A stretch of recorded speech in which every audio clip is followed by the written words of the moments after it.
Hey there everybody, today I wanted to show you what I've been messing around with in PvP. It's a new build that I've been dying to try out ever since the new subclass buffs were announced. It's not the easiest one to master, and it's definitely not going to guarantee you top of the leaderboards if you're just trying it out, but it's really fun. This is a hunter build that takes advantage of the new buffs to bottom tree Gunslinger Way of the Sharpshooter, which is now an incredible neutral game subclass by the way, and we'll mainly be focusing on the new weighted knife perk.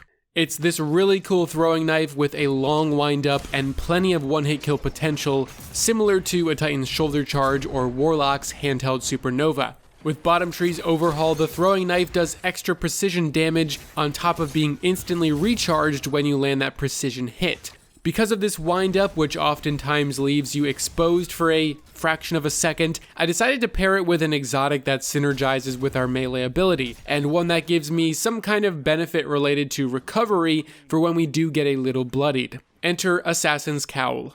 As a mainly PvE player, I shelved this exotic pretty quickly after getting it in Season 8, and so I hadn't thought much about it until I heard the news of the buffs, and this is definitely the most fun I've had running Gunslinger in a long time. For those unfamiliar or who need a refresher, Assassin's COWL grants invisibility, health, and shields when defeating a guardian with a melee attack or a combatant with a finisher. This makes it much easier for us to chain multiple throwing knife kills since we don't have to run and hide to recover after every kill. And of course, the invisibility gives us a brief moment to line up the next shot and help us throw the enemy off a little bit. In order to get our melee back quickly for when we miss, I chose to run Gambler's Dodge. Gambler's Dodge says that dodging near an enemy refills your melee ability. What this means is we're going to have to play a little bit aggressively and get close to the enemies, but if you use cover, you can execute this pretty consistently. And because this Gambler's Dodge is such a consistent method of getting our melee back, you should really beef up your mobility stat for this build. With the recent changes to the stat system, mobility actually affects Hunter's dodge cooldown. So the higher your mobility, the faster you get it back. And you can see 100 mobility here on my stat build brings us to a 9-second cooldown on our dodge. 9 seconds just for standing still. I accomplished this by putting on whatever random armor I had from my vault that had high mobility, and I also equipped some mobility mods. You can also add a traction mod to your boots, which also now increases your mobility stat. As for my class item, I added the mod Hands On, which reduces our super cooldown for every single melee kill. This works really well because it's further adding to the bonus super energy that you get from the Practice Makes Perfect perk, which reduces the cooldown of your super on each precision hit. If you get multiple knife kills in a row, you're going to get a lot of super energy.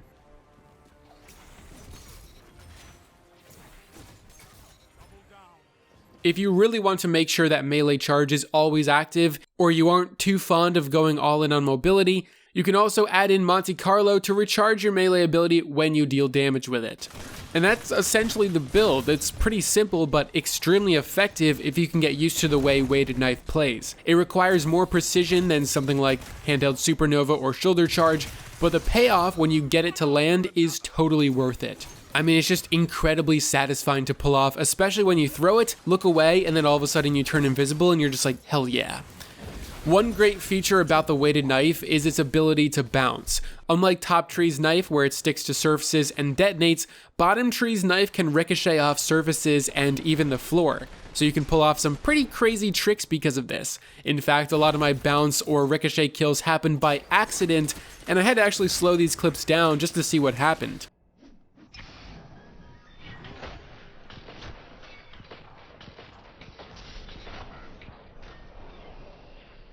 One thing I've yet to experiment with that might enhance this build is the Season 9's artifact mod called Solar Plexus in the last column. The mod increases the damage of all your solar abilities while giving you super energy for performing finishers with a solar subclass. I'm not sure how much of a damage increase it'll be since I haven't gotten to unlock the mod myself, but if it buffs the damage anywhere around 40%, the throwing knife would easily be a one hit to the body against most players, and Thunder Coil was a 50% damage increase, so it's not out of the question. If you have this mod unlocked, try out Bottom Tree Gunslinger and let me know how it goes. While experimenting with this build, I tried out a few other things as well. one of which was using Divinity. I thought, well, if I could hold Divinity on an enemy for just a second, it'd make that big cage and I'd get that precision knife kill if I was just even close to the target. But it definitely sounded like a better idea than it ended up being. The most I got it to work was against enemies in their super. Otherwise, the Divinity would just end up killing them before the cage even popped up, or they'd kill me before I was able to throw the knife. I did use it to take down a few supers, which was extremely satisfying, but it won't be something that happens that often. I also tried using a few other exotics like the 6th Coyote, which gives you 2 dodges, and Gemini Jester, which says dodging disorients nearby enemies and removes their radar. Both of these have some real potential with Way of the Sharpshooter, and with Gemini Jester, since you're always having to get near an enemy to dodge anyway, it actually works quite well because they're disoriented and you get your knife back. Stripping their radar off allows you to get the much needed jump on them. You'll always be able to land these knife throws easier if you're the one engaging first and not being shot at. However, I think I'd still probably prefer to take the bump to health, shields, and invisibility of Assassin's Cowl over it because it's just so strong. I'm sure there's a handful of different weapons that would also go great with this build, but I'm mainly stuck with close range stuff since this build gets more challenging to use when you add more distance between you and the target. Anyway, I just wanted to throw out these ideas and share what I've been having fun with recently. If it gets you thinking, then that's awesome. If you enjoyed the video, a like on this would be extremely helpful. It makes my job a lot easier. And with that, thank you all very much for watching.